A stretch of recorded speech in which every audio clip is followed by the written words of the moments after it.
I pledge allegiance to the flag of the United States of America, and to the republic for which it stands, one nation, under God, indivisible, with liberty and justice for all. And now for the Texas Pledge. Honor the Texas flag.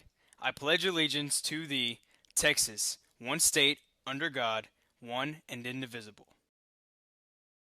Please remain standing for a moment of silence.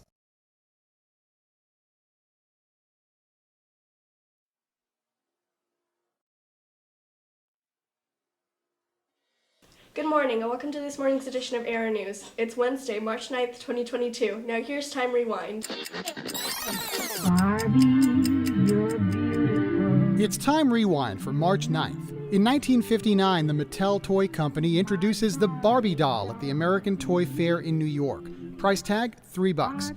Despite controversy through the years over Barbie's body proportions, more than $800 million have sold worldwide. The new Ford Mustang, brilliant new kind of car. The Ford Motor Company produces the first Mustang in 1964. 22,000 orders are placed that day, a full month before a single pony car even hits the showroom. I tell all the funny answers. Yeah, you want to be the funny man. I'm the comedian. Yes, go ahead, be funny. The entertainment world loses a treasure on this day in 1996. Actor-comedian George Burns, who started in vaudeville and was known for his trademark cigar throughout a distinguished film and television career, dies at age 100. You see, I'm supposed to say the fellow with the largest. Burns is probably most remembered for The Burns and Allen Show, in which he co-starred with his wife, Gracie Allen. That's Time Rewind. I'm David Mendel.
For this Wellness Wednesday, did you know the human brain is scientifically wired for kindness? Serotonin is a happy chemical in our brain released when we give, receive, and witness kindness and empathy. Cortisol is a stress hormone that is also lowered when we experience acts of kindness. Let's learn about it and make kindness our wellness mission today.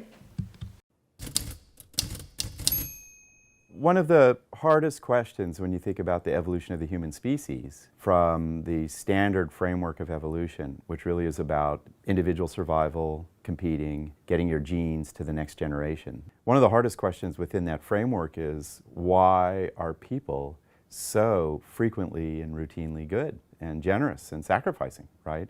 And you know, most people think that Darwin had this idea of survival of the fittest, that really it's the most ruthless and bloodthirsty who really thrive and survive.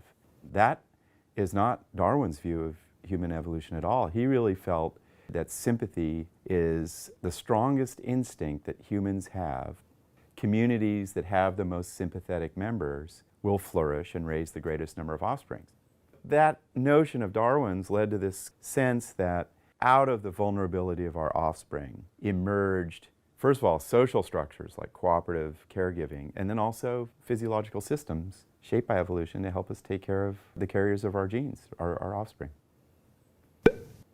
We have learned from neuroscience down at UCLA that if you feel physical pain, a part of your brain lights up, and if I see you have that physical pain, the same part of my brain lights up.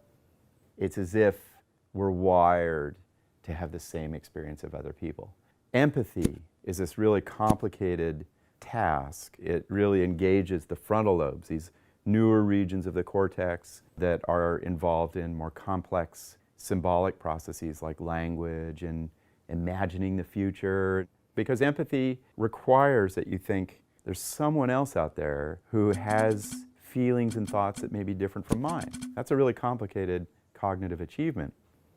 In my lab, the Berkeley Social Interaction Lab, we showed images of prototypical suffering to our participants. They trigger massively powerful reactions of compassion, and what we found in the brain is that a very old part of the brain called the periaqueductal gray, which is common to mammals when they take care of things, lights up when you feel compassion. So that tells us compassion is really old in the nervous system, as Darwin speculated.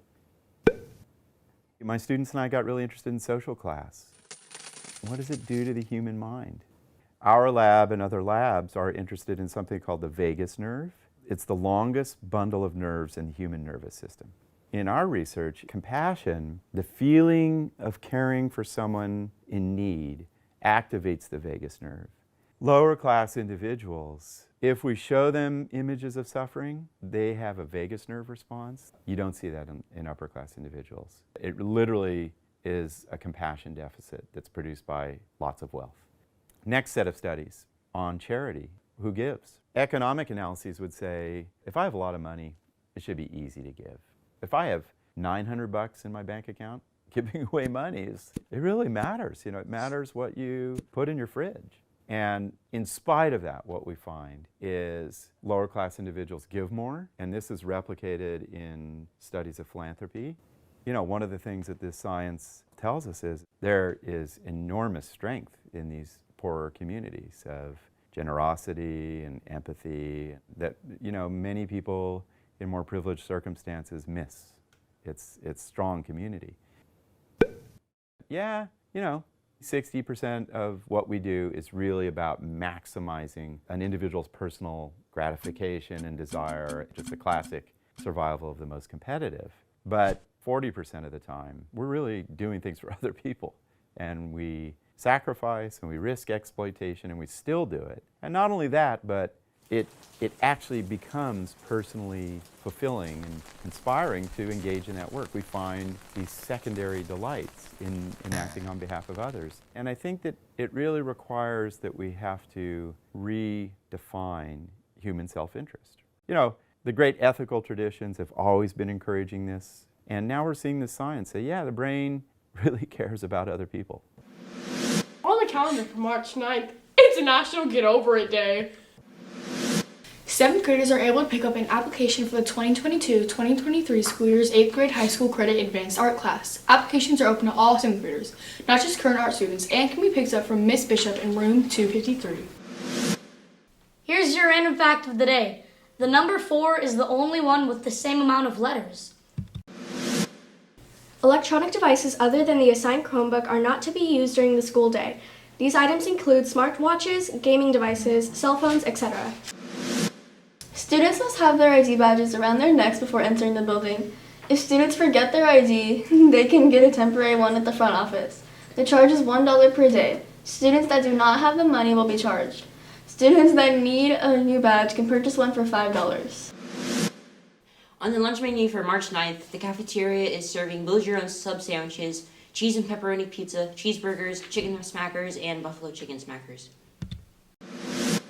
Your SAT word of the day is wizened, meaning shriveled or wrinkled with age.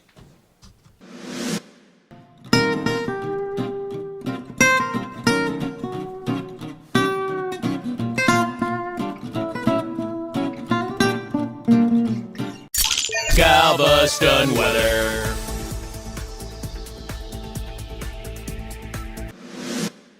Thank you very much for watching this morning's edition of Air News. Have a great day.